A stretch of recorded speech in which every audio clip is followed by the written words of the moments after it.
आदाब, इस्तकबाल है। आप देख रहे हैं प्राइम डिबेट। मैं हूं आपके साथ अबू हुरैरा। हिंदुस्तान पूरी दुनिया में आपसी भाईचारे, इत्तेहाद, मिलनसारी, रिवायत और पासदारी के लिए जाना जाता है। आजादी के बाद भी मुल्क की यह रिवायत बरकरार रही। पिछले 70 वर्षों में मुल्क की हमाहंगी, रिवायत और आपसी भाईचारे को तोड़ने की जबरदस्त कोशिश हुई और आज भी यह कोशिश जारी है। शरपसंद अनासिर को हमेशा अपने नापाक अज़ाइम में नाकामी का सामना करना पड़ा, लेकिन पिछले कुछ अरसे में जात पात, मजहब और इलाके के नाम पर बांटने की फिर नाकाम कोशिश हो रही है। कभी हिंदू मुसलमान के नाम पर, कभी शुमाल जुनूब के नाम पर, कभी मस्जिद मंदिर के नाम पर मुल्क को बांटने की कोशिश की जा रही है। मामूली कहासुनी को फिरकावाराना रंग देने की साजिश हो रही है। इंतशार को बढ़ावा देने की नापाक हरकतें अंजाम दी जा रही हैं। सवाल यह उठता है कि आखिर वो कौन लोग हैं जिन्हें इंसानियत से नफरत है? क्यों हर तनाजे को हिंदू मुस्लिम का झगड़ा बना दिया जाता है? और अहम सवाल यह भी है कि मजहब को जोड़ने की जगह तोड़ने का जरिया कौन बना रहा है? आज प्राइम डिबेट में इसी इशू पर हम बात करेंगे कि आखिर इंसानियत को कैसे महफूज किया जाए, इंसानियत को फिर से कैसे पटरी पर लाया जाए, इसी पर हम बात करेंगे। लेकिन सबसे पहले यह रिपोर्ट देखिए। मुल्क की राजधानी दिल्ली के लालकुआं इलाके में इन दिनों फिरकावाराना तनाव है। मामूली सी कहासुनी ने फसाद का रुख इख्तियार कर लिया। यहाँ के लोगों में एक अजीब सी बेचैनी नजर आती है। इस बीच इस मसले पर सियासत भी शुरू हो गई है। सियासी लीडर, दिल्ली के वजीर और आम आदमी पार्टी के इलाके के रुकन असेंबली इमरान हुसैन पहले मंदिर के हक में धरने पर बैठे लोगों के साथ बैठ जाते हैं और फिर दूसरे तबके के लोगों को घर जाने के लिए अपील करते हैं ताकि हालात काबू से बाहर न जाएं। इसी इलाके के 5 मर्तबा से रुकने असेंबली रहे सीनियर वजीर हारून यूसुफ इसके लिए दिल्ली हुकूमत को जिम्मेदार ठहराते हुए कहते हैं कि हमने अपने दौर में कभी समाज मुखालिफ अनासिर की हौसला अफजाई नहीं की, जिसकी वजह से इलाके का माहौल कभी खराब नहीं हुआ। लेकिन मौजूदा रुकने असेंबली ने समाज दुश्मन अनासिर की हौसला अफजाई की, जिसकी वजह से ये सब हो रहा है। इलाके में जबरदस्त तनाव है और एक जरा सी गलती बड़े फसाद की शक्ल ले सकती है। यह समझ से परे है कि आखिर कौन है वो लोग जो मजहब को बुनियाद बनाकर एक दूसरे के खून के प्यासे हो जाते हैं। क्या हम अपनी कदीम रिवायत और भाईचारे को पीछे छोड़कर नफरत के अंधेरों की जानिब रवाना हैं? हिंदुस्तान जो पूरी दुनिया में आपसी भाईचारे, इत्तेहाद, रवादारी और पासदारी के लिए जाना जाता है, आजादी के बाद भी मुल्क की ये रिवायत बरकरार रही। पिछले 70 वर्षों में मुल्क की हमाहंगी, रिवायत और भाईचारे को तोड़ने की जबरदस्त कोशिश हुई और आज भी ये कोशिश जारी है। शरपसंद अनासिर को हमेशा अपने नापाक अज़ाइम में नाकामी का सामना करना पड़ा, लेकिन पिछले कुछ अरसे में जात पात, मजहब और इलाके के नाम पर बांटने की फिर नाकाम कोशिश जारी है। कभी हिंदू मुसलमान के नाम पर, कभी शुमाल जुनूब के नाम पर, कभी मस्जिद मंदिर के नाम पर मुल्क को बांटने की कोशिश जारी है। मामूली कहासुनी को फिरकावाराना रंग देने की साजिश हो रही है। इंतशार को बढ़ावा देने की नापाक हरकतें अंजाम दी जा रही हैं। सवाल ये उठता है कि आखिर कौन है वो जिन्हें इंसानियत से नफरत है? क्यों हर तनाजे को हिंदू मुसलमान का झगड़ा बना दिया जाता है? और अहम सवाल ये है कि मजहब को जोड़ने की जगह तोड़ने का जरिया कौन बना रहा है? आज वक्त आ गया है कि हम फिरका परस्तों की भरपूर मजम्मत करें और हिंदू मुस्लिम इत्तेहाद जो हमारी ताकत और शान है, इसे बरकरार रखें। हमारा मुल्क मुख्तलिफ मज़ाहिब, ज़बानों और नस्लों के आपसी इत्तेहाद के बायस आज दुनिया में इज्जत की निगाह से देखा जाता है, क्योंकि लाख इख्तिलाफात के बाद भी हम सब एक थे और एक ही हैं। Bureau report, news 18 Urdu.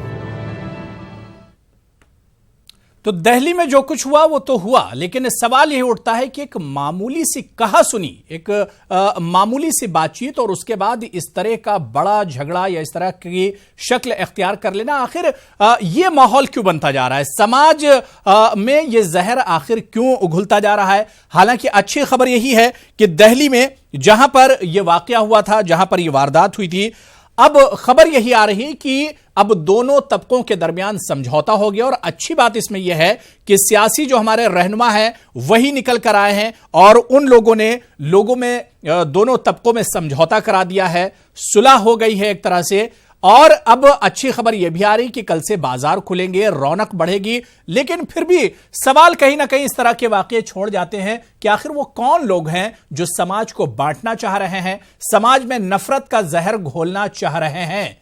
और आज प्राइम डिबेट में इसी को हम समझने की कोशिश करेंगे। कुछ खास मेहमान मेरे साथ जुड़ेंगे बहुत जल्दी। अपने मेहमानों का मैं आपसे तारुफ करा देता हूं। मेरे साथ नईमा अहमद महजूर साहिबा, साबिक चेयरपर्सन है जम्मू कश्मीर खवातीन कमीशन की, वो मेरे साथ जुड़ी हुई हैं। इनके अलावा प्रोफेसर अख्तरुल वासी साहब सदर हैं मौलाना आजाद यूनिवर्सिटी जोधपुर के, वो भी मेरे साथ जुड़े हुए हैं।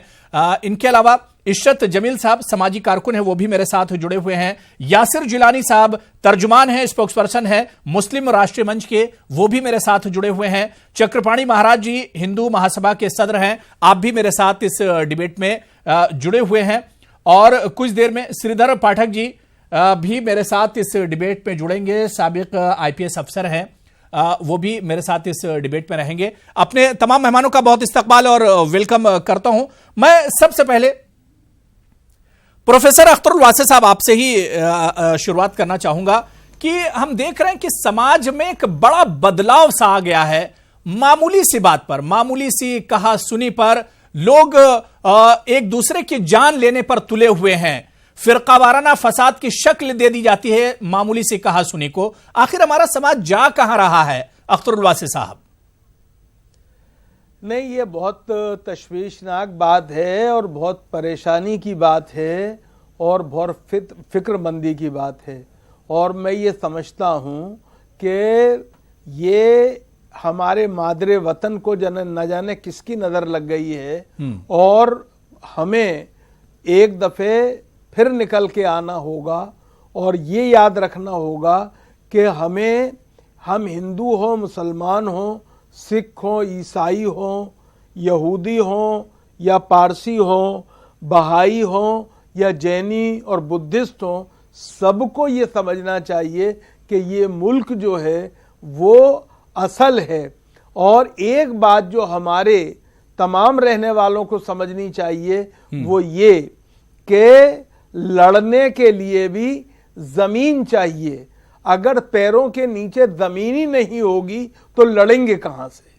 ये असल चीज़ है जो समझने की है। दूसरी बात जो है वो ये है कि जो आपने जहाँ से बात शुरू की है, असल में हम बाई टेम्परामेंट इतने अपने आप को अब मगलूबुल गज़ब हो गए हैं और एक तरह से खौफ की वो नफ्सियात जो कुछ दिनों से मुल्क में पैदा की गई है, उसने जारहाना मुदाफ़ियत का एक नया जज्बा जो बहुत तकलीफ दे है और बहुत नुकसानदेह है वो पैदा किया है। जो कुछ 2 रातों में पुरानी दिल्ली के अंदर लाल कुएं के इलाके में देखा गया, चावड़ी बाजार में देखा गया, वो हौस कादी की तरफ देखा गया, वो हमारे लिए बहुत तकलीफ दे है। ये वो इलाके हैं जहां पर के उस जमाने में जब 1990 के अंदर फिसाद की लहर पूरे शुमाली हिंद में चल रही थी, उस वक्त भी ये इलाके खैर सगाली का और शांति का मरकज रहे थे। चांदनी चौक हो, चाहे फतेहपुरी का इलाका हो, चाहे लालकुएं का हो, चाहे चावड़ी बाजार हो, चाहे किनारी बाजार हो, चाहे नई सड़क हो, ये तमाम के तमाम जो हैं वो एक तरह से मोहब्बत का, अमन का, आश्ती का, खैर तगाली का वो रहे। सवाल ये है कि एक शख्स स्कूटी खड़ा करना चाहता है, उससे कुछ लोगों की तकरार हो जाती है, उस तकरार के नतीजे में नौजवानों का गर्म खून आपस में टकरा जाता है।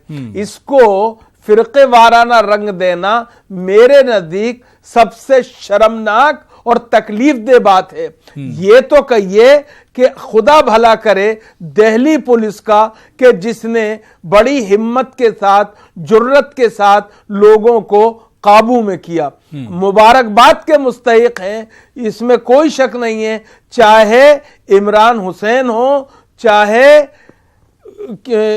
हारून यूसुफ हो, चाहे क्या मैं अहमद बुखारी साहब हों, चाहे मुफ्ती मुकर्रम साहब हों, और चाहे हिंदू जो हम उस इलाके के हैं जिसके अंदर के हमारे साबिक वजीर गोयल साहब भी हैं, विजय गोयल साहब जी वो भी हैं जो कि उस इलाके के नुमाइंदे रहे हैं। इन लोगों ने जिस क्या मैं मेहनत के साथ खैर सगाली को बनाए रखने में और दिल्ली के मुश्तरका तहजीब और सकाफत को बचाने के लिए कोशिशें की, मैं इन्हें सलाम करता हूं। इसके बावजूद कि इनकी वाबस्तगियां कुछ भी होती आती, लेकिन इन्होंने बड़ा काम किया है। मैं एक दफा आपके चैनल से ये फिर अपील करूंगा कि आपका मजहब कुछ भी हो, आप हिंदू हो, मुसलमान हो, सिख हो या ईसाई हो या किसी और मजहब के मानने वाले हो,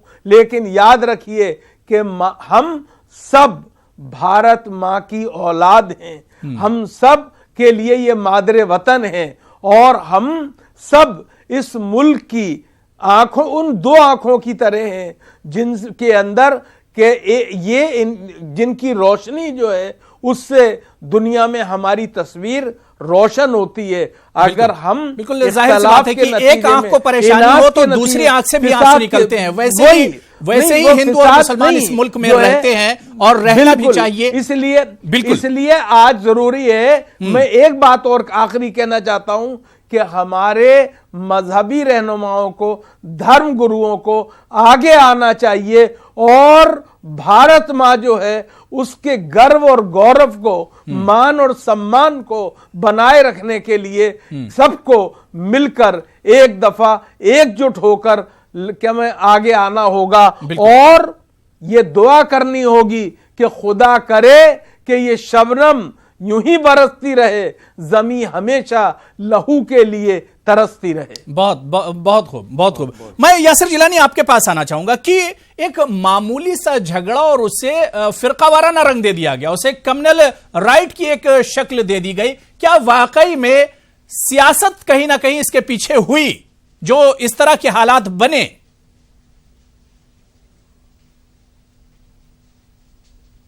देखिए, मैं आपको बिल्कुल ग्राउंड की रिपोर्ट दूंगा क्योंकि मैं वहां खुद गया था। जब ये मामला बहुत ऐसा लग रहा था कि हाथ से निकल जाएगा तो हम लोग वहां गए थे, हमारी टीम गई थी, वहां पे हमने देखा और तमाम वहां के लोग, चाहे वो गौरी शंकर मंदिर के पुरोहित साहब हों, चाहे मुफ्ती मुकर्रम साहब हों, चाहे हमारे जो मौजूदा वजीर हैं इस वक्त के स्वास्थ्य मंत्री जनाब डॉक्टर हर्षवर्धन साहब, जिन्होंने बहुत, उनकी जितनी तारीफ की जाए, उनकी जितनी तारीफ इसलिए कर रहा हूं कि वो जिस तरीके से थाने के अंदर एसएचओ के साथ एक आम आदमी की तरह लगातार घंटों बैठे रहे, सिर्फ इसलिए बैठे रहे कि वो जो गंगा जमुनी तहजीब है हमारी, और जिसका गहवारा वो चांदनी चौक की पूरी चार दीवारी है, जिसमें जामा मस्जिद आती है, गौरी शंकर मंदिर आता है, फतेहपुरी की मस्जिद आती है और लाल किला आता है और तमाम छोटे बड़े मंदिर, मस्जिद और धार्मिक स्थल आते हैं। वो गंगा जमुनी तहजीब का जो बिल्कुल सिंबॉलिक सारी चीजें हैं, उसको मुझे लगता है कि उसका अंदाजा हमारे स्वास्थ्य मंत्री डॉक्टर हर्षवर्धन, हमारे साबिक मंत्री विजय गोयल साहब और हमारे तमाम भारतीय जनता पार्टी के जो कारकुन हैं, जिन्होंने ये सुन लीजिए अब ये फिरकावाराना रंग कैसे इसने ले लिया? इतना बड़ा, इतने बड़े फसाद की शक्ल कैसे ले ली? अब क्या वजह है? बताता हूं। मैं चाह रहा था कि मैं उस पर खुलासा थोड़ा कम करूं, लेकिन आपने सवाल पूछा है तो मैं आपको बता दूं। देखिए, पहले स्कूटी को लेके एक कहा सुनी होती है, लेकिन कुछ इलाके के लफंगे लड़के इतने ज्यादा अपने गर्म खून का नुमाइश करने के चक्कर में लगे रहते हैं कि आप वीडियो जो अभी वायरल हो रही है, पहली वीडियो आप देखेंगे कि ये मामला खत्म हो गया था, लेकिन वो 10-12 लड़के आते हैं और उसके बाद ये मामला शुरुआत होती है। आपको वीडियो मिल गई होगी, आपके मीडिया हाउस के पास पहुंच गई होगी कि जिस तरीके से उन्होंने पत्थरबाजी करी, जिस तरीके से उनके घर में जिनके साथ मारपीट हुई थी, जो साहब वहां पे जिनके घर के नीचे ये स्कूटी लगा रहे थे और भी एक आध हरकत कर रहे थे, खड़े होके उनका जो पुलिस के अंदर एफआईआर उसमें यह कहा गया कि वो लड़के पेशाब भी कर रहे थे। तो इस तरह की हरकत, आखिर ये सीख कहां से आ रही है? आखिर ये कौन लोग हैं जो इस तरह की सीख इन नौजवान लड़कों को, जिनको मैं लफंगा इसलिए कह रहा हूं कि क्योंकि उनको ना तो अपनी समझ है, ना अपने वालिदैन की समझ है, जो उन्होंने वालिदैन की सीख को नहीं माना, ना उनको अपनी तरबियत में ये कहीं बताया गया कि ये जो पूरा का पूरा इलाका है, ये जो पूरा का पूरा दिल्ली का इलाका है, इसे यही गंगा जमनी तहजीब यहीं से निकलती है पूरे भारत के लिए। हम आपस में रहते हुए आ रहे हैं, हम आपस में प्यार, मोहब्बत, इखलाक, इत्तेहाद, भाईचारा की नुमाइश करते हुए आ रहे हैं। कैसे ये लड़के इतने बहक गए कि इतनी हरकत आगे पहुंच गई? और उसके बाद जब पत्थरबाजी होती है तो जो धर्म स्थल है उस धर्म स्थल को नुकसान पहुंचता है। तो नुकसान पहुंचेगा तो आप यकीन करें कि जो सामने की अक्सरियत है उसका गुस्सा होना बिल्कुल बिल्कुल जाहिर सी बात है कि कुछ जानबूझकर भी चीजें हुई, हालांकि नहीं होनी चाहिए थी, इस तरह की चीजें नहीं होनी चाहिए थी। हमें इंसानियत को बचाना है। मैं इशरत जमील साहब आपके पास आना चाहूंगा।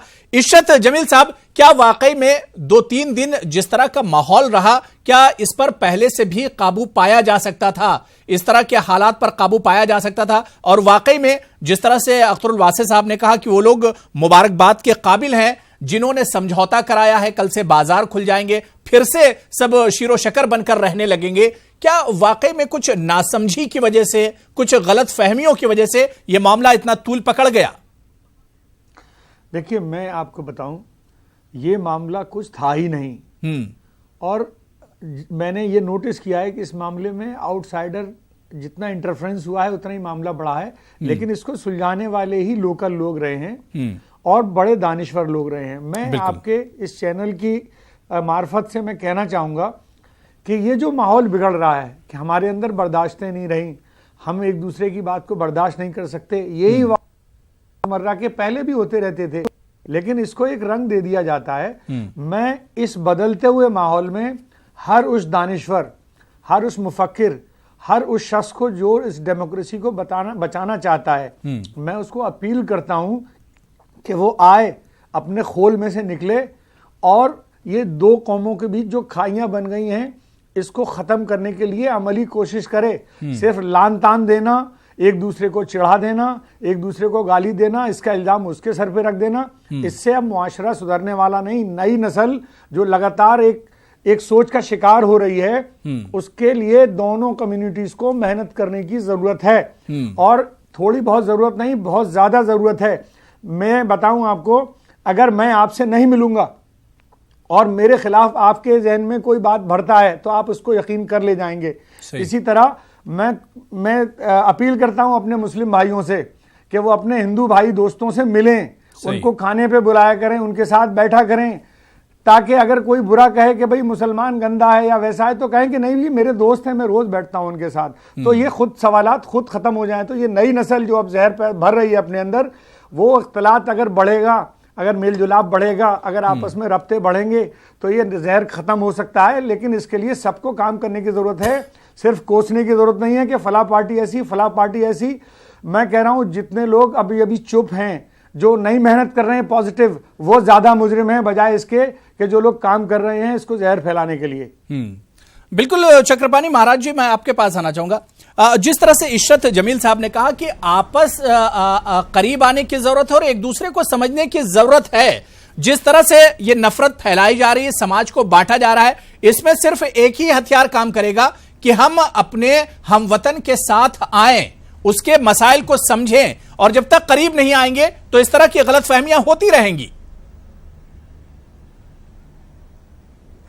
अबू साहब देखो, बिल्कुल बहुत सही बात कहा। सबसे पहले तो प्रोफेसर साहब ने भी पूरी बात रख दी और यासीर साहब ने भी रखा, और अभी हमसे पहले जो वक्ता बोले पूर्व आईपीएस जो है, बिल्कुल सही कहा। देखो, संबंध ऐसी चीज है कि जब हम आपस में मिल बैठ करके जब बात करते हैं तो बड़ी से बड़ी जो है विवाद को हम हल कर ले जाते हैं, और काफी ऐसी कंफ्यूजन होता है जो एक दूसरे में रहता है, वो काफी कंफ्यूजन खत्म हो जाता है काफी हद तक जब हम बात करते हैं। तो बातचीत का इसीलिए हमेशा से विकल्प हमेशा खुले रखे जाने चाहिए। अगर हम एक दूसरे से, देखो कई बार ऐसे होता है, मैंने खुद प्रैक्टिकल देखे हैं कि दो लोग आपस में वर्षों वर्षों तक लड़ते रहे, लेकिन जब उनको एक साथ 2 से 3 बार हम बैठाते हैं और पास में बैठाने के बाद उनमें इतनी आत्मीयता हो जाती है कि वो शायद हमको भी भूल भूल जाते हैं और आपस में मित्रता करके एक नई कुछ कार्य योजना में लग जाते हैं। तो ये बहुत बड़ी जरूरी बात है और इस पे विशेष फोकस करने वाली बात है। इनको ये समझना होगा, जब हम आप अगर एक साथ आपस में बैठेंगे तो ये दूरियां ऑटोमेटिक मिट जाती है। आप ये जरा सोचो कि एक जो है एक पंचर को लेके कि स्कूटी को लेकर लड़ाई होती है और दो लोगों में वो होता है और उसको ऐसा रूप दिया जाता है सांप्रदायिक, जबकि इस तरह की कोई बात ही नहीं है। उसके मूल में तो कुछ दूसरी चीजें हैं जो यासिर साहब ने कहा बिल्कुल। और कुछ लफंगे टाइप के लोग इसका लाभ ले जाते हैं, कुछ उपद्रवी टाइप के लोग इसका लाभ ले जाते हैं और लेकर के कहानी उसका ऐसा गढ़ देते हैं कि उसका खामियाजा पूरा समाज को भुगतना पड़ता है। आज देखो, देश की राजधानी है दिल्ली, दिल्ली से कहां तक अच्छी चीजें सीख जानी चाहिए पूरे देश में, और दिल्ली में ही जब हिंदू मुस्लिम दंगे होने लगे तो बाकी और प्रदेशों और क्षेत्रों का क्या होगा? तो इसलिए अलार्मिंग है ये, बिल्कुल सोचना चाहिए, विशेष रूप से एहसास कराना होगा कि हम दिल्ली के लोग हैं, दिल्ली के देश की राजधानी है, हमारी एक एक चीज पे पूरे देश का प्रभाव पड़ता है और पूरे विश्व में इसका मैसेज आता है। तो इसलिए हमें देश की गरिमा को बनाए रखना है, हमें सांप्रदायिक एकता अखंडता को बनाए रखना है। और छोटी छोटी जो बातें हैं,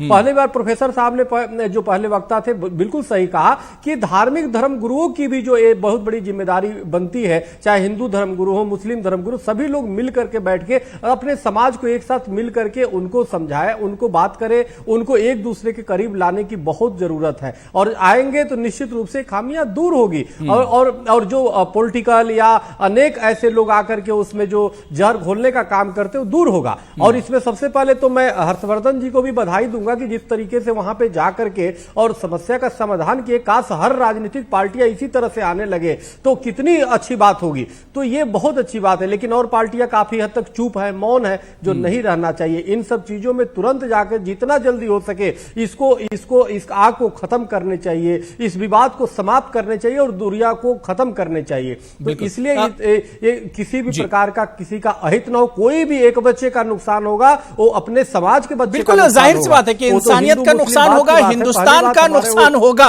तो इसलिए जो भी नुकसान होगा वो ना तो किसी धर्म का होगा, ना किसी मजहब का होगा, ना किसी इलाके का होगा। अगर कोई जानी या माली नुकसान होता है तो वो इंसानियत का नुकसान होगा, वो हिंदुस्तान का नुकसान होगा। इस नजर से देखा जाना चाहिए। इशरत जमील साहब, आप कुछ रिएक्शन देना चाह रहे हैं? कहना चाह रहा हूं जी कि खास तौर से ये जो माहौल जहर आलूदा हुआ है, इसमें सबसे ज्यादा पॉलिटिकल पार्टीज अपनी रोटियां सेकती हैं। और ऐसे माहौल में जब माहौल को सुधारना पड़े तो पॉजिटिव एटीट्यूड के साथ नहीं उतरती। ये सबसे ज्यादा मुजरिमाना उनकी ये साजिश है। बिल्कुल, एक दूसरे पर इल्जामात लगाए जाते हैं ऐसे माहौल में। खास तौर से मैं कहूंगा जो पार्टी अपने आप को सेकुलर बनती हैं वो ऐसे मौके पर क्यों खामोश रहती हैं? इंडिविजुअल लोग काम कर रहे हैं, लेकिन पार्टी लेवल पर इसको कंडेम करने की जरूरत है और उन लोगों को आने की जरूरत है 14-8 में जो अपनी अपनी सरकारें चला रहे हैं, अपनी अपनी गद्दियों पर बैठे हुए हैं और बनते अपने आप को सेकुलर हैं। बिल्कुल, मैं नईमा अहमद महजूर साहब आपके पास आना चाहूंगा कि झगड़ा दरअसल कुछ होता नहीं, जो दिल्ली में हुआ बहुत मामूली है और बड़ा ताज्जुब हुआ जिस तरह से एक पूरा माहौल बना दिया गया। क्या आपको नहीं लगता है कि हर झगड़े को एक शक्ल दे दी जाती है, हर एक छोटी सी बात को, कहासुनी को एक शक्ल दे दी जाती है? ये कमी कहां पर आप देखती हैं जो इस तरह का एक माहौल बनता जा रहा है, इस तरह की एक नई शुरुआत जो हम देख पा रहे हैं?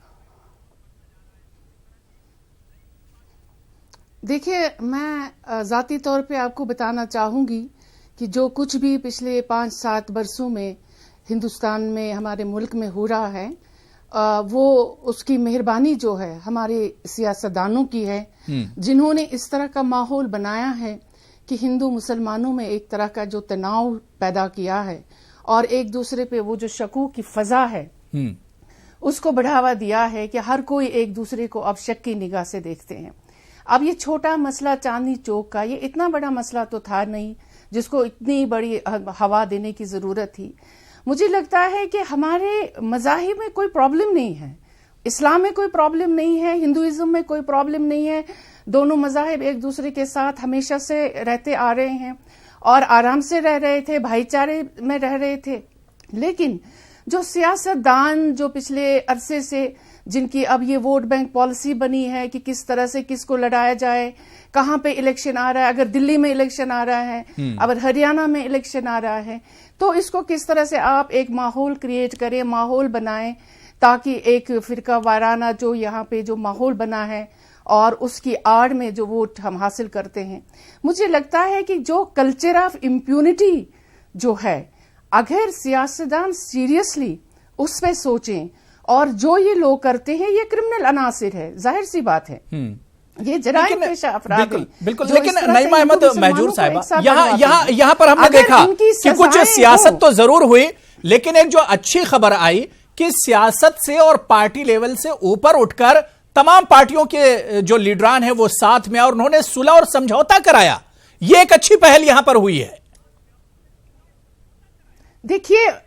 देखिए अबू हुरैरा साहब, मैं कहना चाहती हूं कि आज पहली बार मैं देख रही हूं कि मीडिया के कुछ चैनल्स ने बहुत अच्छा रोल किया, इंक्लूडिंग यूर चैनल, कि कम से कम आज उन्होंने भाईचारे की बात की। आज ये नहीं कहा कि मुसलमान को हिंदू से लड़वाना है और हिंदू को मुसलमान से लड़वाना। ये पहली बार है जब सब कह रहे हैं कि हमें एक दूसरे के साथ रहना है। वरना जिस तरह से इश्तियाल अंगेजी कुछ चैनल्स दे रहे हैं कि हिंदुओं को हवा देना, फिर मुसलमानों की लिंचिंग करना, उस पे जो फिर जो मीडिया चैनल्स बातें करते हैं, उसकी वजह से तो यहाँ पे तो फिर माहौल ही खराब होता है। आज पहली बार मैंने देखा कि जैसे वहां पे ग्राउंड पे लोगों ने बात की, वो काम किया, वो चाहे सियासतदान हो मिलके उन्होंने काम किया, वो चाहे कम्युनिटी के लोग हैं उन्होंने मिलके काम किया और इस मसले का वहां पे हल तलाश किया। हल हमारे पास है हर किसी मसले का, लेकिन अगर इससे जरा दूर सियासतदान रहे तो मुझे लगता है कि इस मुल्क के जो भी शहरी हैं, वो चाहे किसी भी मजहब से ताल्लुक रखते हो, वो भाई हैं, उनमें आपस में कोई विवाद नहीं है, कोई तलखी नहीं है। लेकिन अब जब सियासतदान सामने आते हैं कि उनको अब वोट तो चाहिए, और वो चाहे हिंदू वोट चाहे वो मुसलमान वोट, वो पॉलिसी जब आएगी तो इस तरह के विवाद आप बहुत सारे देखेंगे और इनको फिर कंट्रोल करना हमारे लिए भी मुश्किल है, गवर्नमेंट के लिए भी मुश्किल है। ठीक है, इशरत जमील साहब, बहुत 30 सेकंड में आपको दे रहा हूं, 30 सेकंड में बात की, मुझे फिर ब्रेक पर भी जाना है, ब्रेक के बाद भी हम इस पर बात करेंगे। इशरत जमील साहब, रिएक्शन आपका। मैं ये कहना चाह रहा हूं मैं कि हम हिंदुस्तान के अंदर एक छोटे भाई बड़े भाई की हैसियत से रहते हैं। बिल्कुल, हमारे हिंदू भाई हमारे बड़े भाई हैं, हम लोग छोटे भाई हैं, और घर में जब इख्तलाफात पैदा हो, घर के अंदर जब इंतशार पैदा हो, तो बड़े की जिम्मेदारी ज्यादा होती है। सही। तो मैं अपने बड़े हिंदू भाइयों से मैं अपील करूंगा कि वो जिस तरह मामला अभी दिल्ली के अंदर हुआ है, पूरे हिंदुस्तान में इस तरह के छिटफुट वाकयात होते रहते हैं, तो ये मुसलमान छोटे भाई हैं, एक साथ हम लोग हजारों साल से रह रहे हैं, उनका भी एतमाद बहाल करने के लिए वो कोशिश करें, आगे आएं, हमारी हिम्मत अफजाई करें, और इस मुल्क के अंदर बराबर से शाना बशाना जैसे हम इसके कंस्ट्रक्शन में खड़े रहे हैं, हमें अभी भी खड़ा होने का पूरा मौका दें। तो मैं सभी हिंदू भाइयों से कहूंगा कि वो इस मामले में आगे बढ़ें, उनकी जिम्मेदारी ज्यादा बनती है। हम लोग छोटे भाई हैं और हम नासमझ हो सकते हैं, हमसे गलतियां हो सकती हैं, वो जो हिस्ट्री है उस हिस्ट्री को उठा के दफन कर दें, आज के हिंदुस्तान में जिएं, और हमको हिंदुस्तान को पूरे दुनिया के अंदर नंबर 1 पे लेकर के जाना है, इसके लिए कोशिश करें हम लोग। बिल्कुल जाहिर सी बात है कि सोने की चिड़िया और जिस रिवायत के लिए, जिस अपने कल्चर के लिए हिंदुस्तान जाना जाता था, उसी वही कल्चर फिर होना चाहिए, वही रिवायात फिर होनी चाहिए, वही आपसी इत्तेहाद, वही भाईचारा, उसी एकता की जरूरत इस मुल्क को है। और जब भी हम आगे तरक्की कर सकते हैं, डेवलपमेंट के रास्ते जब ही खुलेंगे। इस पर और हम चर्चा करेंगे, छोटा सा ब्रेक ले लेते हैं। ब्रेक के बाद जब हम लौट कर आएंगे तो हम यह भी समझने की कोशिश करेंगे कि आखिर वो कौन लोग हैं जो नहीं चाहते हैं कि समाज पनपे या समाज में आपसी भाईचारा बढ़े, और क्या वाकई में नजर के साथ नजरिए को भी सुधारने की जरूरत है, उस पर भी फोकस करने की जरूरत है। इस पर भी हम बात करेंगे छोटे से ब्रेक के बाद।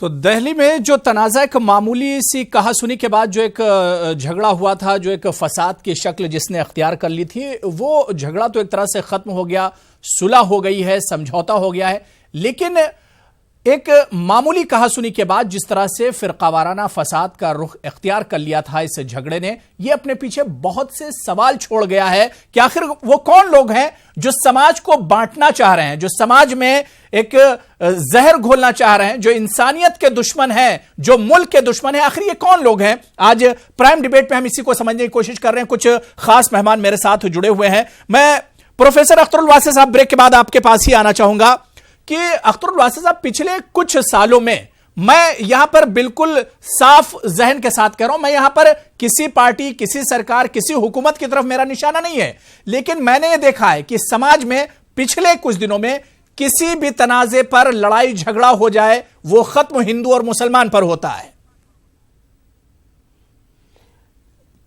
नहीं, ये बात आपने बिल्कुल सही कही है और मैं ये देख रहा हूं कि अगर आप गौर करें तो 1990 के आसपास से इस मुल्क में जो माहौल बनाया गया उसमें हमने नफरत की काश्त की है और उसके नतीजे में दूरियां वाक़ई हुई हैं। हमारी हालत ये हो गई है कि हम अकेले में मिलते हैं तो भाइयों की तरह मिलते हैं और भीड़ में मिलते हैं तो कसाईयों की तरह मिलते हैं। और ये बहुत तकलीफ दे बात है जिस पर जितना भी अफसोस किया जाए कम है।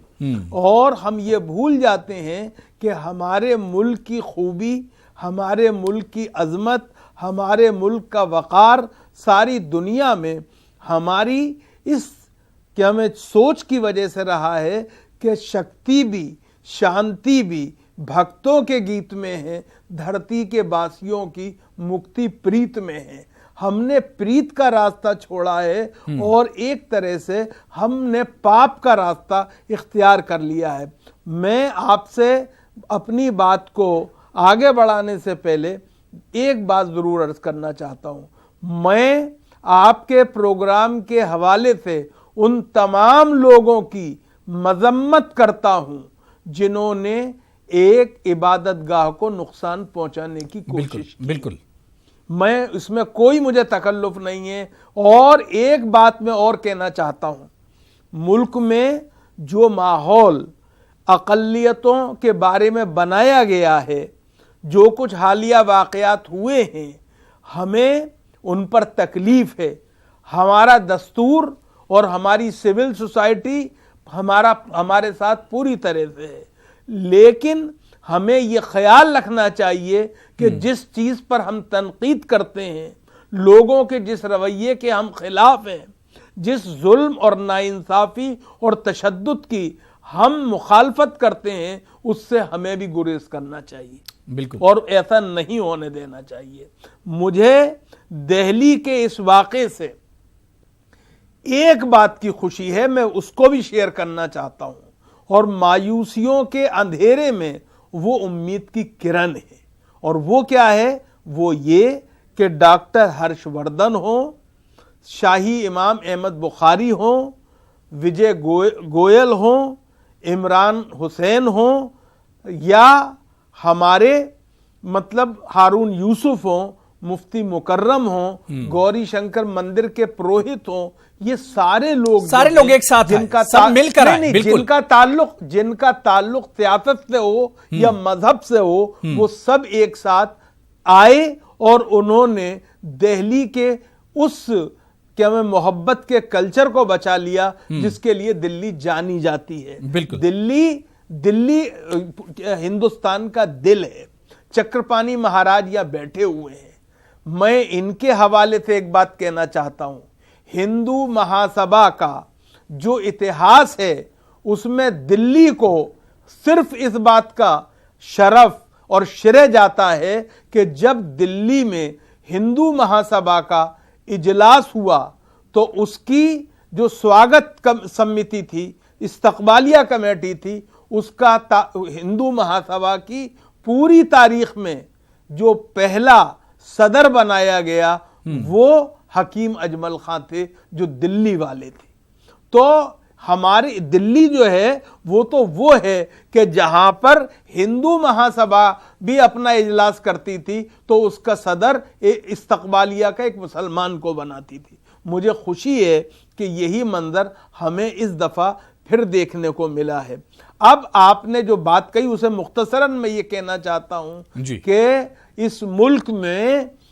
इस मुल्क के चलाने वालों को ये ख्याल रखना चाहिए कि उन्हें भेदभाव नहीं बरतना चाहिए। और मैं दिल्ली पुलिस का एक दफे फिर तस्करा करूंगा। दिल्ली की पुलिस ने जिस तरीके से मिसाली रोल अंजाम दिया है, हमें उसकी जितनी भी तारीफ करें कम है। और वो लोग जो फिरका परस्ती फैला रहे हैं, इनाद और फिसाद की फिजा बना रहे हैं, उनसे मैं एक बात कहना चाहूंगा बड़े अदब से, तुम मेरे नशेमन के जलने पे तो हंसते हो, लेकिन जो कोई शोला रुख अपना बदल जाए, ये ख्याल रखना चाहिए कि हमें दूसरों के घर में आग लगाने की कोशिश नहीं करनी चाहिए, खास तौर से उस वक्त जब हम पड़ोसी हैं। याद रखिए, बिल्कुल मेरे घर अपने में अपने घर को भी जहन में रखना चाहिए। तो बिल्कुल, बहुत अच्छी बात अख्तरुल वासिफ साहब आपने कही। लगेगी। चक्रपाणी महाराज जी, मैं आपके पास आना चाहूंगा। एक चीज और जो पिछले कुछ दिनों से नजर आ रही है कि रूल ऑफ लॉ, यानी कानून की बालादस्ती, लोगों के दिलों से कानून का डर और खौफ निकल जाना, क्या वो भी एक बड़ी वजह है कि छोटी छोटी बातों को एक तूल दे दिया जाता है? नहीं, देखिए, बिल्कुल आप सही कह रहे हैं। कानून का तो भय होना चाहिए, लेकिन कहीं ना कहीं निश्चित रूप से कानून का भय हो जाता। तो कुछ लोग ऐसे होते हैं, हर समाज में होते हैं, कि जो कानून को धत्ता बताते हैं। तो ये जरूरी है, शासन और प्रशासन का काम होता है कि उस पर कड़ाई से वो करे। लेकिन इसके साथ ही ये जरूरी होता है कि अब देखिए, प्रोफेसर साहब ने जितनी हिस्टोरिकल और जितनी अच्छी बातें की, बिल्कुल सही है। हमारा ये देश दिल्ली कहा जाता है कि दिल्ली दिल वालों की है। अब दिल वालों की दिल्ली में इस तरह की नफरत का तो स्थान बिल्कुल नहीं होना चाहिए। दिल्ली की पहचान पूरी तरह कितनी सद्भावना वाली रही है, और यहाँ खाने पीने से लेकर के हर चीजें जो है, और इसका एक इतिहास रहा है। तो निश्चित रूप से हमें लगता है कि ये जरूरी बात है कि हम इसकी गरिमा को बनाते हुए और यहाँ की कानून व्यवस्था को विशेष हम सम्मान दें, क्योंकि यहाँ से पूरे देश में मैसेज जाता है। और चाहे हिंदू हो या मुसलमान हो, हर व्यक्ति ये बहुत एक जिम्मेदार नागरिक है यहाँ का और दिल्ली का। तो इसलिए निश्चित रूप से छोटी छोटी बातों को वो करे, और जो हिंदू पक्ष में है या मुस्लिम पक्ष है, उनके जो बड़े बुजुर्ग हैं, उनके धर्म गुरु हैं, उनका विशेष कर्तव्य बनता है कि युवाओं को विशेष रूप से समझाने का प्रयास करें। मैं आपको अबू जी बताना चाहता हूं, हमारे हिंदू महासभा में जो भी हम भर्ती करते हैं, हमारे पास युवा आते हैं, बच्चे आते हैं, उनको हम खुद समझाते हैं। जब हॉस्पिटलों में जाते हैं, सेवा के प्रकल्प हमारे लगते हैं, तो उसमें मैं कहता हूं कि अगर कोई वहां पे दाढ़ी वाले, टोपी वाले मिले, तो सबसे पहले उनको सेवा करो, क्योंकि वो समझे, वो ताकि तुम्हें समझे, उनको समझने में आसानी हो कि आप किसी के साथ भेदभाव नहीं करते हो। उनके साथ नजदीकी बनाओ, उनको जितना हो सके सेवा करो। अगर जो कोई भी मरीज दिखाई देता, बिना भेद भी किए उनको करो। कोई ऐसी बहन दिखाई दे जो कोई वहां पे दिक्कत में है, चाहे बुरके में है, चाहे किसी भी मुस्लिम हमारी बहन है, उसको सेवा करो। तो जब हम अंदर एक बैठ के कमरे में जब उनको हम बताएंगे कि वो हमारे बहनें हैं, वो हमारे भाई है, वो हमारे गार्जियन है, तुम्हारे गार्जियन है, तो निश्चित रूप से वो जाएगा तो उसके संस्कार उसमें पड़ेगा, और जब करेगा तो निश्चित रूप से उनको भी उसके प्रति लगाव होगा। तो ये जरूरी है कि हम एक दूसरे को जब करें। अब प्रोफेसर साहब ने एक बहुत बढ़िया बात कही कि हम जब अकेले में मिलते हैं तो भाई की तरह मिलते हैं, और बाहर मिलते हैं तो कसाई की तरह मिलते हैं। ये बहुत बड़ी, यही सबसे बड़ी चीज है। हम बाहर भी मिले तो भाई की तरह मिले, और अंदर भी मिले तो भाई की तरह मिले। दिल साफ होना चाहिए, दिल और नियत भी साफ होनी चाहिए, दिल भी साफ होना चाहिए। बिल्कुल। देखिए अबू जी, एक बात है, देखो, वैचारिक मतभेद किसी से हो सकता है। हो सकता है हमारी किसी बात पे प्रोफेसर साहब सहमत न हो सकता है मैं उन पे सहमत रहूं। तो हम तार्किक रूप से हम अपनी बात रखें, हम उसको कौन सही है ये बात नहीं है, क्या सही है उस चीज पे हम पहुंचे। तर्क ये यहां ले जाता है, तर्क जो करता है वो ये ले जाता है क्या सही है, तो इसलिए तर्क होना चाहिए। लेकिन उसमें आप रीझ मत करो, रेस कर सकते हो, आप किसी से कटुता मत करो। तो इसलिए हमें भी रहना है, आपको भी रहना है। दुश्मनी का सफर एक कदम दो कदम, दुश्मनी का सफर एक कदम दो कदम, तुम भी थक जाओगे, हम भी थक जाएंगे। तो ये मतलब तो बनता नहीं कि लड़ाई करो, संघर्ष करो, बेकार की बात है। सही। इसलिए हम लोग जो फालतू की लड़ाई करते हैं, इससे हम राष्ट्र को आगे ले चले, हम एक दूसरे को सहयोग करें। तो ये जरूरी है कि हम अंदर अपने बच्चों को संस्कार ऐसे दें कि वो बाहर किसी इरशाद जमील साहब न करे, वो सेवा वो करे। बिल्कुल इरशाद जमील साहब, जो बात अख्तरुल वासिफ साहब ने कही है, चक्रपाणी महाराज जी ने कही कि साफ दिल, नियत भी आपकी सही हो, आपका दिल भी खुला हुआ हो, आप चाहे अकेले में मिले, आप चाहे भीड़ में मिले, आप कहीं भी, आपका बर्ताव अपने हमवतन के साथ एक जैसा होना चाहिए, नियत साफ होनी चाहिए। जी, कुछ कहने का मौका दें मुझे आप। जी इरशाद जमील साहब। जी, मैं ये कहना चाह रहा हूं कि जहां तक साफ दिल और नियत की बात है, मैंने मुताला किया, बहुत स्टडी की है कंपैरेटिव रिलीजन्स की। मैं बतौर मुसलमान, मेरा यह मानना है कि ईश्वर का एक ही धर्म है और वो है सनातन धर्म। और पूरी दुनिया में जहां जहां उसने अपने अवतारों को भेजा है तो सनातन धर्म ही भेजा है, जुबान बदली है सिर्फ, क्योंकि अरब के अंदर संस्कृत जबान कोई समझने वाले नहीं थे। और मोहम्मद साहब का नाम जो कल्कि अवतार हम वेदों में पढ़ते हैं वो मोहम्मद साहब ही हैं, ये रिसर्च पूरी बता चुकी है और पंडितों की रिसर्च है। तो अगर आज हम ये मान लें कि ये जो मुसलमान हैं ये सनातन धर्म के ही हैं और ये लोग मोहम्मद साहब कल्कि के अवतार के अनुयायी हैं, उनकी जीवन शैली को अपनाए हुए हैं, तो अगर सनातन धर्म का आप अरबी में आप तर्जमा करते हैं तो इस्लाम ही निकलता है। तो अगर हम दो लोग आपस में भाई हैं, हम कल्कि अवतार के अनुयायी हैं, तो हम आपस में जब ये मान लें कि हम एक ही धर्म के हैं लेकिन हमारे सेक्ट थोड़े थोड़े से अलग, भाई हम बहुत सारे पीरों के हम लोग मुरीद हैं, बहुत सारे गुरुओं के हम लोग शिष्य हैं, जब उनमें आपस में कोई इख्तलाफ नहीं है तो सनातन धर्म की बिल्कुल जाहिर सी बात है कि इस चीज को समझने की जरूरत है कि सब आपस में भाई हैं, सब आपस में भाई भाई हैं। मजहब के नाम पर आप बटे हो सकते हैं लेकिन मुल्क के नाम पर आप बटे हुए नहीं हैं, आप इंसानियत और ह्यूमैनिटी के नाम पर बटे हुए नहीं हैं। ये चीज भी समझने की जरूरत है। मैं यासिर गिलानी आपके पास आना चाहूंगा कि जो लोग जिन लफंगों की, जिन शरपसंदों की यासिर गिलानी आप बात कर रहे थे, क्या वाकई में सरकार की जिम्मेदारी नहीं बनती है, सरकार का लॉ एंड ऑर्डर इसके लिए जिम्मेदार नहीं होता है कि इस तरह के लोगों पर काबू पाया जाए?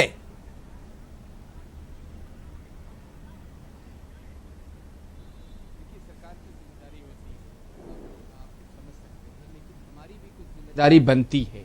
हमारे भी जो लोग हैं समाज के, उनके जो बड़े हैं या पीछे हमारे को पैनलिस्ट और चक्रपाणी जी महाराज ने धर्म गुरुओं की बात करी, उनका भी कुछ ना कुछ तो फर्ज बनता है कि वो अपने आने वाली जनरेशन के लिए क्या मैसेज दे रहे हैं। क्या हमने दिल्ली ने नहीं देखा है, दिल्ली ने क्या क्या नहीं देखा है, लोधी, सैयद, खिलजी, मुगल, तुगलक, ये सारी डायनेस्टी को दिल्ली ने झेला है, लेकिन दिल्ली की जो मोहब्बत की ताकत है ये कभी खत्म नहीं हुई, जो एकता की ताकत है कभी खत्म नहीं हुई, जो इत्तेहाद भाईचारा की ताकत है कभी खत्म नहीं हुई। अभी एक बात आई थी पीछे बातों में कि धर्म गुरु क्या कर रहे हैं। धर्म गुरु देखिए, हमारे यहाँ एक कल्चर है, सोमवार के दिन कुछ यंग लड़के या कुछ यंग मौलवी हजरात, मैं कहूं 5, 6, 7 लोग इलाके में घूमते हैं, प्रचार प्रसार करते हैं धर्म का। उनका यह फर्ज नहीं बनता है कि वो जो दूसरे धर्म है, हिंदू, सिख, जैन, उन लोगों को उसमें दावत दें, उन्हें बुलाएं, उनसे बात करें, उनको बताएं कि हम क्या कर रहे हैं, हम हमारे अंदर हम भाईचारा के लिए क्या कर सकते हैं। वो सिर्फ मुसलमानों को बताते रहते हैं, तो हम अपने दायरे को बढ़ा नहीं सकते। हम ये कौन बताएगा? जो सोसाइटी के, हमारे जो समाज के बुद्धिजीवी वर्ग, जो मतलब हम जिनको हम मानते हैं, जिनके हम फॉलोअर्स हैं, वो कहीं ना कहीं आज के डेट में उनका ताना बाना हमसे छूट गया है या टूट गया है। नहीं तो ये दिल्ली हजरत अमीर खुसरो का वक्त जिसने देखा है, जिसने जब तीज का त्योहार हजरत अमीर खुसरो रहमतुल्लाह अलैह मनाते थे तो कालका जी मंदिर के जो सबसे बड़े वाले महंत, उनके यहां से जब फूल आता था तभी तीज का त्योहार मनाया जाता था, उससे पहले नहीं मना सकते थे। और आज भी वो परंपरा हजरत निजामुद्दीन औलिया की दरगाह पे देखने को मिलती है।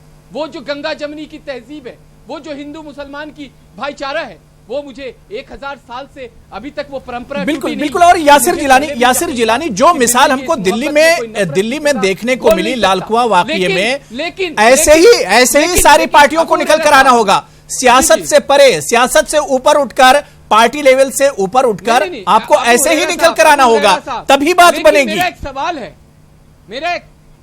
मेरा एक सवाल है अबू हुरैरा साहब, मेरा एक सवाल है तमाम लोगों से कि आपने जो वीडियो सीसीटीवी जो उस मंदिर के सामने लगा था उसको शायद नहीं देखा है, उसको आप दोबारा देखिए और इन लोगों से भी कहिए, जो हमारे बुद्धिजीवी वर्ग के लोग हमारे साथ पैनलिस्ट भी हैं और जो आपको देखते हैं, आपको फॉलो करते हैं, कि आप वीडियो में देखिए 18 से 20 साल के लड़के हैं। वो लड़के कौन हैं, उनको कौन सी शिक्षा दी जा रही है, उन्हें कौन सी तरबियत दी जा रही है, आखिर वो कहां से इस तरह की एजुकेशन ले रहे हैं जिसमें सिर्फ नफरत है, और वो भी किसी ऐसे स्थल पे जो आस्था का केंद्र बिंदु हो, जो आस्था का एक सबसे बड़ा, जहां पे देवी देवताओं की मूर्ति हो जिसको लोग पूजते हैं, उसके साथ किसी तरह की छेड़छाड़ करना, ये सीख कहां से आई? ठीक है, मैं इस पर भी बात करूंगा। मैं अख्तरुल वासिद साहब से बात करूंगा और नईमा अहमद महजूर साहिबा।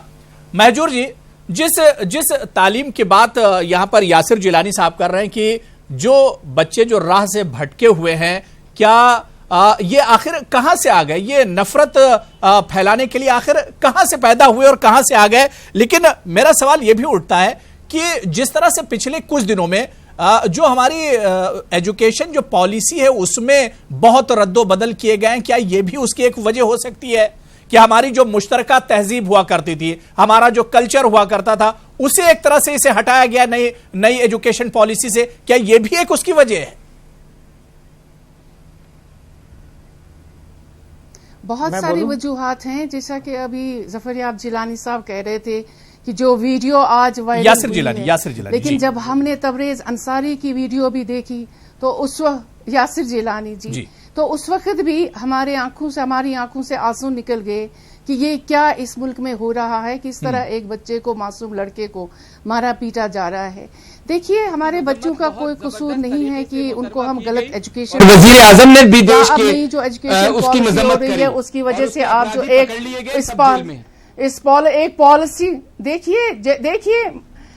देखिए मजम्मत करने से कुछ नहीं होता है जिलानी साहब, जब तक आप कोई एक्शन नहीं लेंगे।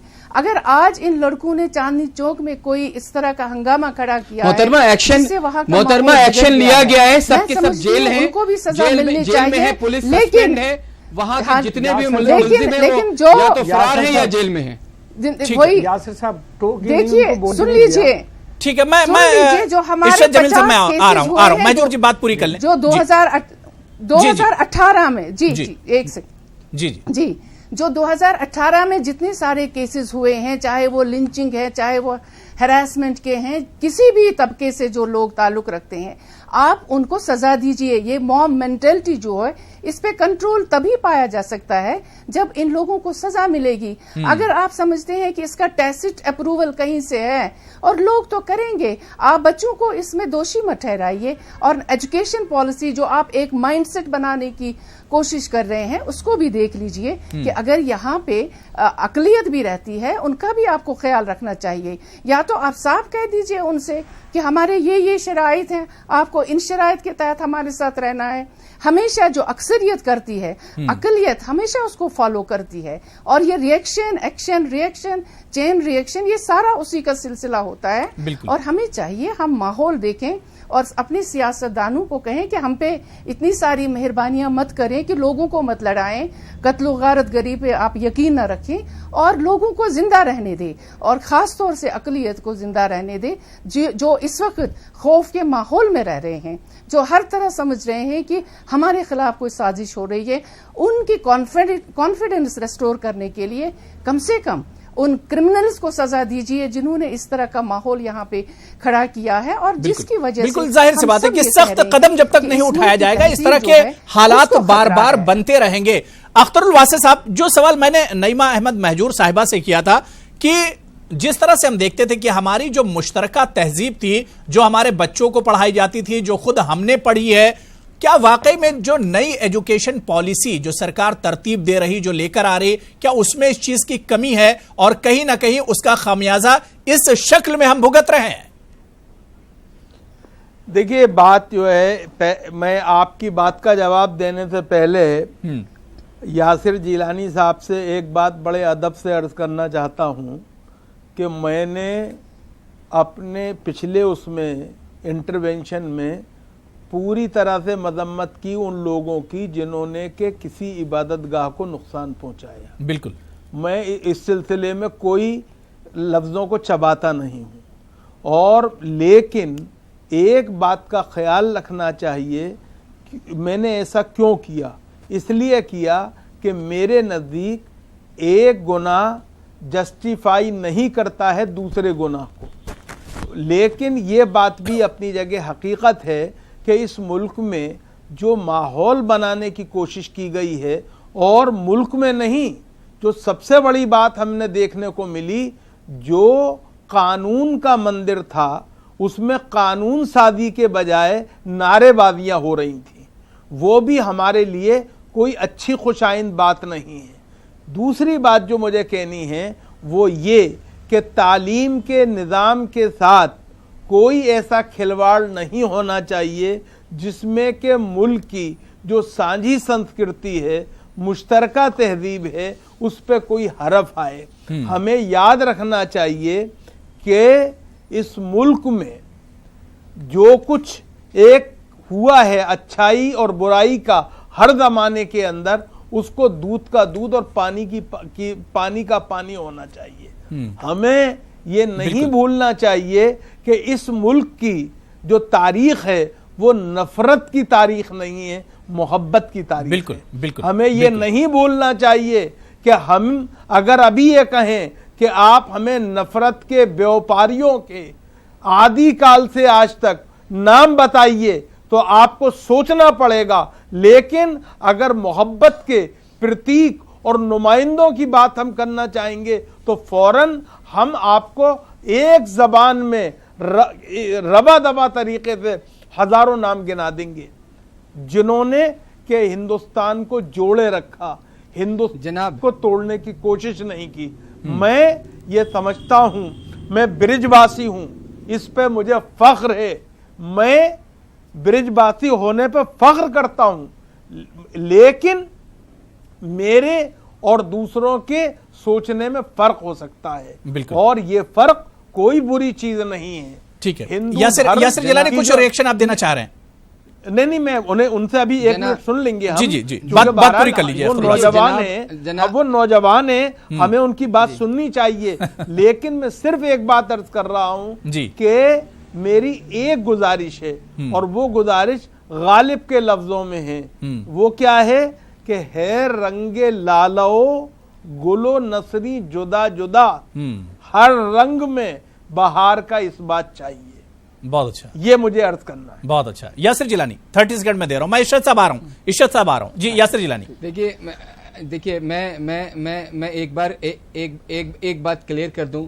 जनाब अख्तरुल वासी साहब, बहुत शानदार बात आपने कही और आप करते हैं। मैं जानता हूं आपको, आपकी शख्सियत को भी जानता हूं और आप बिल्कुल मोहब्बत फैलाते हैं। आपने बहुत ज़बरदस्त पुरजोर तरीके से मजम्मत करी, लेकिन मेरा आपकी तरफ इशारा नहीं था, मेरा उस तरफ इशारा था जो लोग फिक्स नैरेटिव और सेलेक्टिव होके बात करने लगते हैं। आप अगर झारखंड की मॉब लिंचिंग पे चर्चा करें तो आपको ये अंदर से फीलिंग आनी चाहिए कि मथुरा के भरत यादव जो लस्सी विक्रेता था, लस्सी नहीं, देखिए यासिर जिलानी इंसानियत पहले है। आप अब जो आप बात कर रहे हैं वो धर्म के बुनियाद पर बात नहीं होनी चाहिए, चर्चा होनी चाहिए, धर्म के बुनियाद पर बात होनी ही नहीं चाहिए। साफ होगी। मॉब लिंचिंग किसी के साथ भी हो, मॉब लिंचिंग चाहे किसी हिंदू के साथ हो, किसी मुसलमान, किसी सिख या ईसाई, इंसानियत का कत्ल है वो, इंसानियत का कत्ल है वो। यासिर जिलानी साहब, आप सबूत देंगे आप तो अरे तो उसको बताएंगे ना, उसको बताएंगे ना, उसकी चर्चा तो करेंगे ना। जब हम इसकी चर्चा करेंगे तो उसकी भी चर्चा करेंगे। नहीं, आप बताइए एक जुर्म के डिफेंड करने के लिए आपसे मैं नहीं समझने के लिए बैठा हूँ, आपसे समझने के लिए नहीं बैठा हूँ। जब आप समझा रहे हैं, ठीक है, मैं इरशाद जमील साहब का रिएक्शन ले लेता हूँ। ठीक है, सेलेक्टिव होकर ना करें। ठीक है, इरशाद जमील साहब की बात करें, इरशाद जमील साहब पैरवी करें। नहीं, देखिए बहुत संजीदा इशू है, बहुत हसास एक तरह से इशू है और इस पर लड़ाई झगड़े की जरूरत नहीं। बड़ी अच्छी बात हुई चक्रपाणी महाराज जी ने और नईम अहमद महजूर साहिबा ने, अख्तरुल वासी साहब ने बड़ी अच्छी सबने बात रखी है। अबू हुरैरा साहब, एक मिनट, यासिर साहब एक बात जी, वो ये है, देखिए ये डिस्कशन में न्यूज 18 टीवी उर्दू को मुबारकबाद देता हूं कि उन्होंने बहुत पॉजिटिव नोट पे शुरू किया, अच्छी तरह से बहस हुई। मैंने पहले भी कहा, अब भी कहता हूं, हम एक बुराई को दूसरी बुराई से जस्टिफाई करने के लिए यहां नहीं बैठे हैं। बिल्कुल बिल्कुल। जुल्म है, नाइंसाफी है और हमें उसकी भरपूर मजम्मत करनी चाहिए। उसके अंदर हमें लोगों का मजहब तलाश नहीं करना चाहिए, क्योंकि जालिम और नाइंसाफी करने वाला जो है वो कुछ भी हो सकता है, वो सच्चा मजहबी इंसान नहीं हो सकता। बिल्कुल। इरशाद जमील साहब, मैं 20 सेकंड दे रहा हूं, मुझे वाइंड अप करना है। बड़ी अच्छी बात अख्तरुल वासी साहब ने कही है कि जुल्म का तो हमारे बीच में गुजारा ही नहीं है, सिर्फ और सिर्फ इंसानियत की बात होनी चाहिए। जी, मैं आपसे कह रहा हूं, मैं खासतौर से महाराज जो यहां मौजूद हैं, मैं उनसे भी मुखातिब कर रहा हूं और यासिर साहब से भी मुखातिब होकर कह रहा हूं। मैं ये कहना चाह रहा था, पहले भी कहना चाह रहा था कि ये हिंदुस्तान के अंदर इस वक्त जो माहौल है, आपने सबने मसाइल का हल दिया, लेकिन मैं चाहता हूं, अभी ईद आने वाली है, अभी महाराज जी कम से कम 100 लोगों को आप आए मेरे यहाँ लेकर के, मैं खाने का इंतजाम करूंगा और हम लोग बैठ के बात करते हैं। आप मुझे बुलाइए अपने यहाँ फंक्शंस में, मैं आऊंगा। और यासिर जिलानी साहब, आपसे भी, हम नफरत को हटाने की बात कर रहे हैं, क्या आप उस कारवां में हमारे साथ नफरत जो फैला रहे हैं, वो कोई भी हो, किसी भी मजहब के हो, मैं नाम लेना नहीं चाहता, मैं पार्टी का भी नाम लेना नहीं चाहता, अगर हमको लगता है कि हिंदुस्तान खतरे में उस जहनियत से, मैं मोहब्बत फैलाने का काम करता हूं, मेरा एक ही मकसद है मोहब्बत, और मोहब्बत जहां तक पहुंचे मैं पूरे हिंदुस्तान में इसके लिए काम करता हूं।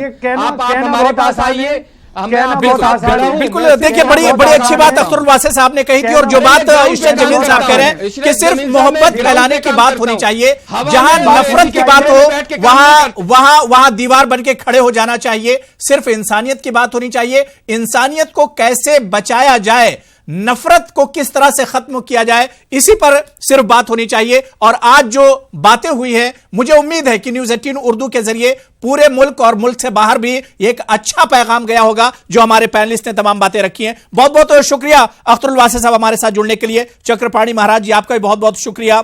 नईमा अहमद महजूर साहब, आपका बहुत बहुत शुक्रिया। यासिर जिलानी साहब, आपका बहुत शुक्रिया। और इशरत जमील साहब, आपका भी बहुत बहुत शुक्रिया हमारे साथ जुड़ने के लिए। आदाब।